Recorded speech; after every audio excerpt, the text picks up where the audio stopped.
Close your eyes and imagine if you appeared in the medieval age. The castle looms ahead like something out of a fever dream, stone, soot, and mystery. You walk slowly toward the great hall, where music tumbles out like tipsy laughter. Inside, the warmth of torches licks the air, thick with smoke, roasted fat, and something suspiciously sweet, maybe honey, maybe something else entirely. Your feet crunch over rushes tossed on the floor, meant to soak up. Well, let's just say it wasn't all wine. You pass a minstrel strumming a lute with more enthusiasm than talent, and before you can say, chamber, pot, a servant waves you forward. You're not royalty, not really, but tonight, you're lucky, or cursed, enough to be seated close to the high table. It's time to feast like a medieval king. Just don't expect elegance. Your plate is a stale piece of bread called a trencher, meant to catch grease and scraps. You might eat it later, or the dogs will. Knives are shared, spoons optional, forks basically unheard of. You use your hands, just like the lords beside you, wiping them on your tunic, because that's what sleeves are for, right? So before you get cozy, take a moment to like the video and subscribe, only if you genuinely enjoy what I'm doing. Let me know in the comments where you're watching from and what time it is for you right now. Now turn off the lights, switch on a small fan for background noise, and let's begin our nighttime journey. The royal feast starts with spectacle. Whole animals arrive intact, pigs with apples in their mouths, birds with feathers reapplied post-roast, even mythical beasts, red dyed chickens, stitched together to impress or terrify. There's a curious mix of pageantry and practicality. Every dish is big, loud, and almost absurdly fragrant. Heavy on spices, even if it means importing from the other side of the world. Historically, we know King Henry VIII favoured elaborate feasts, several courses, dozens of dishes. But even earlier, monarchs saw the table as their throne. Food wasn't just survival, it was status, message, and sometimes misdirection. A lesser-known detail: scented herbs were often sprinkled on the floors instead of served, not to impress, but to fight back the stench. And yes, people sometimes fainted from the sheer heat and smell in the room. Still, you sit and marvel. The walls echo with laughter, slurred blessings, and the occasional belch of approval. But a strange feeling lingers in your gut, part awe, part unease. Because behind the golden goblets and jeweled platters, something feels just a bit off. Maybe it's the boar's eyes staring at you. You glance around, ready to dive in, but there's a moment of hesitation. Not because the roasted swan is staring at you like it wants revenge, but because there are no forks. None. Welcome to the medieval age, where fingers do the heavy. Lifting and manners are more about church rules than Michelin stars. You reach for a hunk of meat, but stop. Your table neighbor, an older knight with gravy in his beard, gives you a look. Not because you're using your hands, but because you're about to lick your fingers. Rookie move. According to medieval etiquette, that's sinful. You're supposed to wipe them on a cloth, or better yet, let your dog do the honors. Yes, that was a thing. And don't even think about blowing on hot food. The church frowned on that too. It was seen as impolite, or even a sign of gluttony, which could spiral you straight into eternal damnation. Who knew that your soup temperature could offend both nobles and God? Now here's the odd part. These rules weren't just followed, they were recited. Young nobles learned table manners like they learned swordplay, with drills. One surviving manuscript literally says, "Do not scratch thy head with thy knife." Fair. You sit straight. No elbows on the table. You only use 3 fingers to touch your food if you want to seem refined. The messier the meal, the more careful you must look. Which is absurd, because you're basically eating gravy-covered goose, chunks from a soggy bread plate. But here's where it gets interesting. During the reign of King Edward III, some nobles actually began using 2-pronged suckets, a proto-fork, for candied fruits and sticky desserts. It was rare, borderline scandalous. Some clergy even called forks diabolical. Seriously. One historian even jokes that forks had a slower rise to popularity than astrology. There's a debate among scholars about how widespread these tools really were. Some believe they were limited to Italian courts and didn't trickle into England or France until the Renaissance. Others argue they were quietly used in private, even if no one dared flaunt them publicly. But you're stuck with greasy hands, a dull shared knife, and a moral crisis over whether it's okay to pick spinach out of your teeth. It's not. So you lean back, trying to look dignified with mutton under your nails. A servant passes with a basin and a towel. Medieval. Hand sanitizer, and you wash up, praying no one noticed you almost sinned via finger licking. You're finally getting the hang of this whole eating like a king thing. Right up until a giant roasted animal is rolled into the room, glistening with fat and garnished with what looks suspiciously like edible gold. Heads turn, jaws drop. You wonder if it's going to blink. Tonight's menu: beef, boar, and swan. Not metaphorical swan. An actual once gliding across a moat swan, now roasted, stuffed, and reassembled to look like it might fly away mid-dinner. You try not to stare, but it's hard, especially when you spot a peacock, its iridescent feathers repinned onto the cooked carcass. It's not for eating, really. It's for gasps, gossip, and flexing power. Monarchs loved dramatics. One banquet under King Richard II featured a full-size ship made of pastry. You heard that right. A flaky armada. But here's the twist. Despite all the over-the-top dishes, some of the food was kind of terrible. The boar's head might be tough, the swan stringy, and the seasoning aggressively enthusiastic. But that wasn't the point. Taste was often secondary to symbolism. These animals represented nobility, dominance, divine right. Swan for purity, boar for ferocity, peacock for immortality. And the presentation? Picture this. A servant wheels in a pie. People clap. The crust is cracked, and live birds burst out, flapping into the rafters. That really happened. Sing a Song of Sixpence wasn't just a nursery rhyme. It was a literal dish. Welcome to medieval food as theatre. One odd but true detail? Some meals included gold leaf, eaten to show wealth. No flavour, no nutritional value, just the edible equivalent of "I'm better than you." Historians still debate whether kings actually liked eating these exotic animals, or whether they just choked them down for appearances. Some letters describe rulers sneaking off to eat simpler foods like cheese and bread in private. Others suggest cooks used excessive sauces to mask the taste of meat that wasn't, shall we say, fresh. And that brings you back to your own plate. You're chewing something that may be venison, or pheasant, or a pigeon that lost a bet. It's hard to tell, honestly. But you nod politely as a noblewoman asks if you're enjoying it. What are you supposed to say? Yes, your swan is delicious. A jester trips over a dog, someone toasts a bishop, and another round of mead is served. You swallow what's probably a feather. Long live the king. You wake up the next morning, still in the medieval hall somehow, and realize it's Friday. That might not mean much to you now, but in the medieval age, it's a huge deal. Because today, there will be no meat. It's fish day. And not just any fish.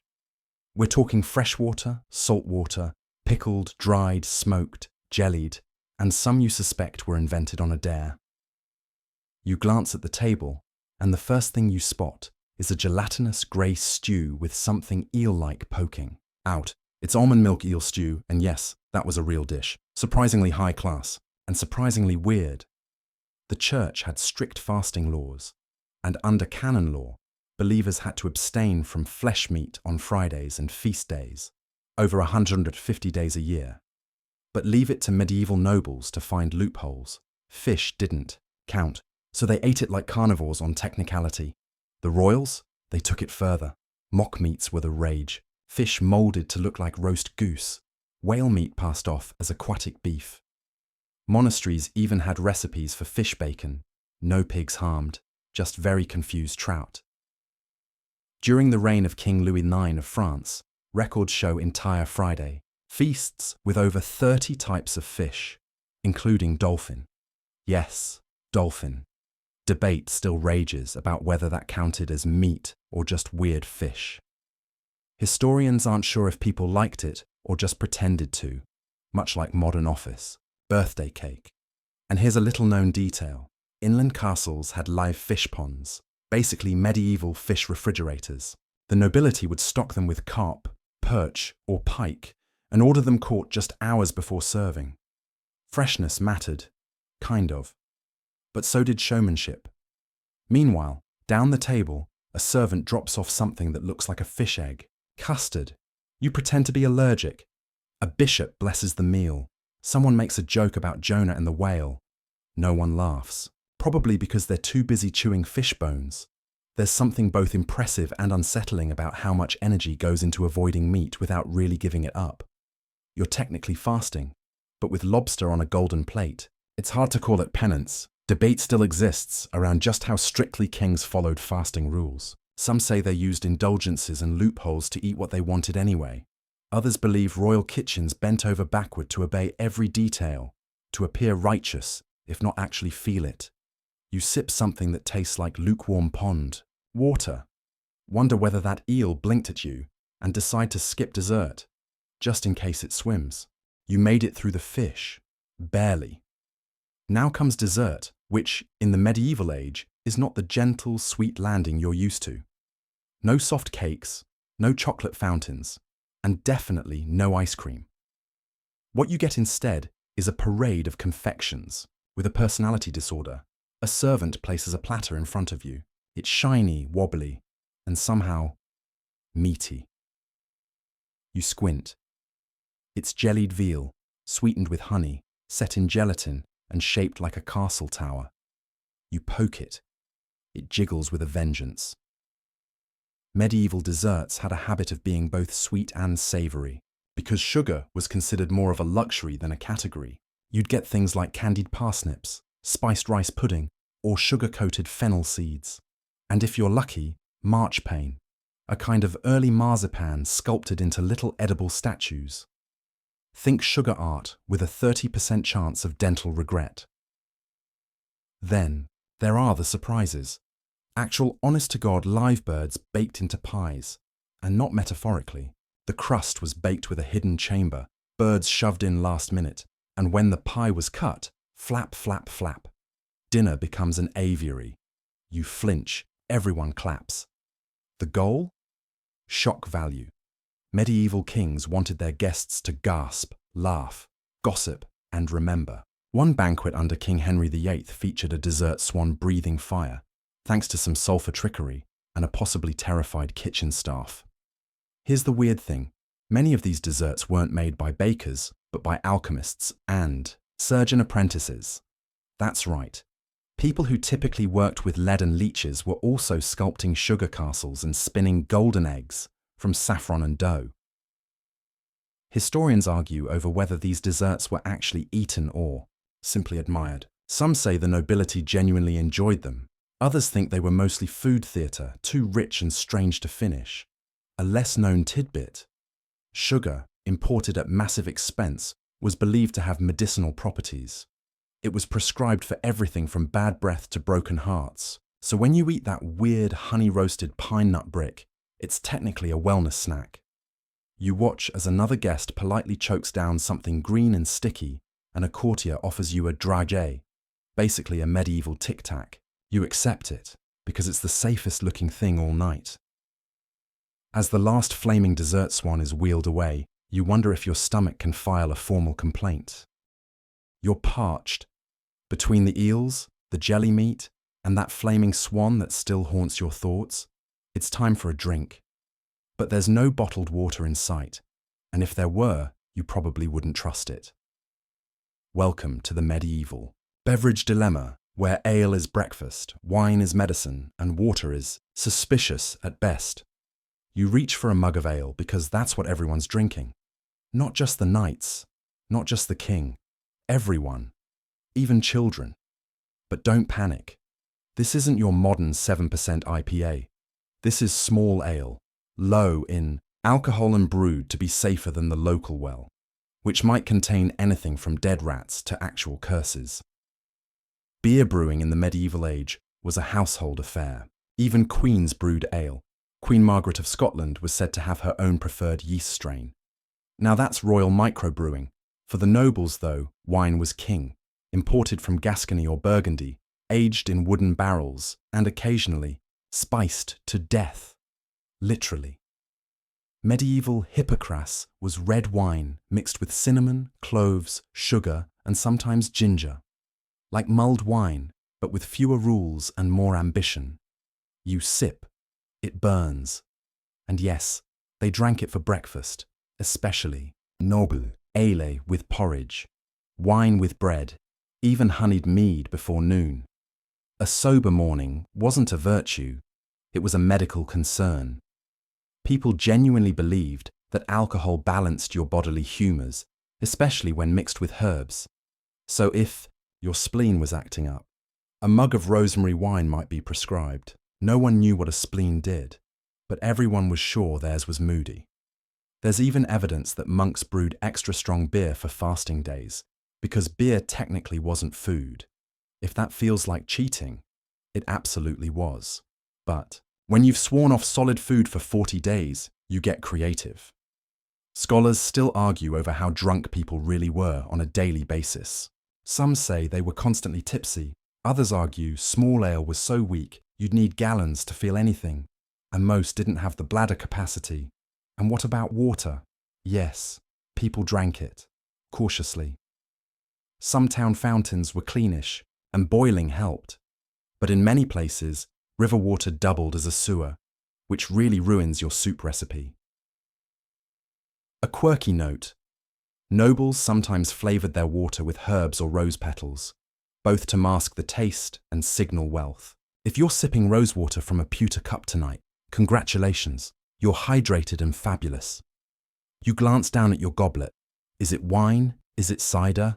You're not sure, but it tastes like fermented ambition, and it's making your ears warm. Another toast is raised.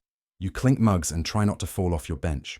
You're starting to realise that this feast isn't really about food. It's about power. Served in layers, wrapped in gold leaf, and occasionally still twitching. Every bite is a statement, every dish a performance. And if you think dinner was just about calories, you've missed the point entirely. Welcome to the world of food as propaganda. At the high table, the king isn't just dining, he's curating. The Swan dripping in saffron sauce. That's not just expensive, it's a flex. The almond-stuffed dates from Moorish Spain, political signal. The preserved lemons, a subtle nod to trade connections with the Mediterranean. It's like watching a TED Talk made of stew. During the reign of King Charles VI of France, in Tyre, meals were designed around themes, biblical stories, Greek myths, even celestial alignments. One banquet in 1385 featured unicorn meat, red, dyed goat, served on a silver plate shaped like Noah's Ark. Nobody questioned it because nobody wanted to sound unholy or uncultured. And here's the kicker. Many of the guests couldn't identify half the foods they were served. That was part of the appeal. Confusion equaled prestige. If I can't recognize it, it must be expensive. You glance around and notice that even the plates say something. Pewter for guests, silver for nobles, and gold for the king. The hierarchy is edible. There's a fascinating detail historians love to debate. The Feast of the Pheasant, held in 1454 by Philip the Good of Burgundy. It was basically a dinner disguised as a declaration of war. Guests were served symbolic dishes, sugar castles, roast birds in knightly armour, and sworn to a crusade between courses. Some scholars argue it was all about spectacle. Others believe the food genuinely influenced foreign policy. Then there's the miracle food trend. Legends claim certain fruits only grew near holy relics, or that a specific fish only surfaced on royal birthdays. Of course, none of this was verifiable. But if a king said his dinner was divine intervention, who dared disagree? A lesser-known fact. Some royal feasts included imported ice, harvested from alpine glaciers and carted south over weeks, just to chill a fruit dish for 10 minutes. Totally impractical, completely unforgettable. Back at your bench, a servant refills your cup. Another course arrives, this one shaped like a miniature cathedral. You're too tired to ask if it's edible. The king raises a goblet, not to toast, but to signal power. And everyone watches, forks be damned. You raise yours too, just a second late. But no one notices. They're too busy staring at the pastry dragon that's breathing actual steam. If you've ever thought your kitchen was chaotic, burnt toast, a dropped egg, maybe a passive-aggressive spatula, let me assure you, you've seen nothing. Because behind the royal feast you've been enjoying, or surviving, lies the true beast. The medieval royal kitchen. You slip away from the table, curiosity tugging you down a back corridor. The air grows hotter, smokier, louder. Then, like stepping into a furnace of ambition, you arrive, a roaring, clanging labyrinth of fire, steel, and very angry cooks. Picture this: dozens of servants moving like bees in a swarm, chopping, stirring, shouting over each other. Roasting spits the size of catapults are turning entire deer. Boiling cauldrons bubble with questionable fish. Scullions, kitchen grunts, are barefoot, half-drenched in dishwater, scraping grease from pans like their lives depend on it, which they sort of do. At the helm stands the master cook, equal parts chef, drill sergeant, and logistics commander. In the court of King Edward I, records show that royal kitchens could serve up to 600 people in one sitting, requiring over 200 staff just to make it happen. That's not a kitchen. That's a military campaign with aprons. And remember, this is a world before refrigeration. Everything has to be prepared with speed or buried in salt. Some meats were aged a little too long, so sauces weren't just for taste. They were for covering sins. One strange but true detail: meat was often partially cooked, cooled, and then re-roasted during the feast for dramatic effect. "Look, my lord, your duck is piping hot again." It's the medieval version of reheating leftovers, with more fire and panic. There's also the kitchen hierarchy, which is as strict as the military. Cooks don't speak to scullions. Bakers are practically royalty compared to the poor soul on fish gutting duty. And the spicerer, yes, that's a title, guards the exotic spices like a dragon guards gold. Nutmeg was worth more than silver. You edge past a roasting pit and nearly trip over a dog gnawing a discarded bone. Another servant rushes by with a tray of pears poached in wine. Behind him, someone's screaming about burnt marzipan. It's a miracle anything makes it to the table at all. Historians are still debating whether the chaos was controlled brilliance or just barely managed disaster. Some argue the scale was a sign of opulence and order. Others believe it was organized by sheer adrenaline and fear of offending the king. You step back into the hall, blinking from the smoke, your hair now slightly barbecued. Suddenly, the Swan looks a bit less glamorous. But the next course is on its way. Carried by trembling hands, fresh from the madness, you take your seat again, and you chew with new respect. You sit down again, this time scanning your plate not for meat but for what's on it, or rather what's in it, because there's something about the smell of the food that's intense, almost like the spices are trying to start a conversation with your sinuses. Welcome to the world of medieval seasoning, where food is spicy not because it's trendy, but because it had to be. You spear a slice of what might be pheasant, slathered in a thick sauce the color of mustard and mystery. It's laced with cloves, cinnamon, nutmeg, pepper, saffron, and a few ingredients you're not brave enough to identify. You take a bite and instantly feel the heat rising behind your eyes. Here's the thing: medieval cuisine didn't aim for mild. It aimed for memorable, and spices were the fastest way to get there. And not just for taste, spices were wealth. If you could afford to flavor your food like a North African caravan, you were doing something right. A pound of pepper cost more than a farm, and you just sprinkled it on your trout like it was table salt. During the reign of King John of England, royal records show he ordered nearly 200 pounds of pepper and 100 pounds of cinnamon in a single year. That's either a love for flavor or a very confused baker. But spice wasn't just about showing off, it was also survival. Food preservation in the medieval age was an ongoing game of hide and seek with rot. So if meat smelled funny, spice it until it didn't. Some sauces were so heavily seasoned they were practically perfumed. There's even an open debate among historians. Were spices really masking spoiled food, or were medieval people just used to stronger flavors? Some say the spice masking theory is overblown, romanticized by modern imaginations. Others point to recipes that call for sharp sauce or sour pottage, and say, yeah, they were covering something up. One quirky detail: some households had spice, chests locked with actual keys, and only the lord, or the most trusted steward, could access them. You might not own a sword, but if you had nutmeg, you held power. Back at the table, someone adds a spoonful of green sauce to their goose. Likely parsley, vinegar, and garlic. Across from you, a noble dips bread into a dark sludge of ground almonds, cinnamon, and wine. You cough gently. Nobody notices. You try to imagine eating this way every day. The richness, the weight, the sweaty intensity of every bite. No wonder. The king needed an army of apothecaries to balance his insides. You reach for your ale and quietly hope it's stronger than it was earlier. You're full. Or at least your body is. Your brain is still doing cartwheels trying to process what you just ate. But before the servants clear the table, the king leans back, hand resting gently on a very round belly, and lets out a sigh. That's half satisfaction, half distress. Because here's the dirty secret. Even medieval kings had terrible digestion.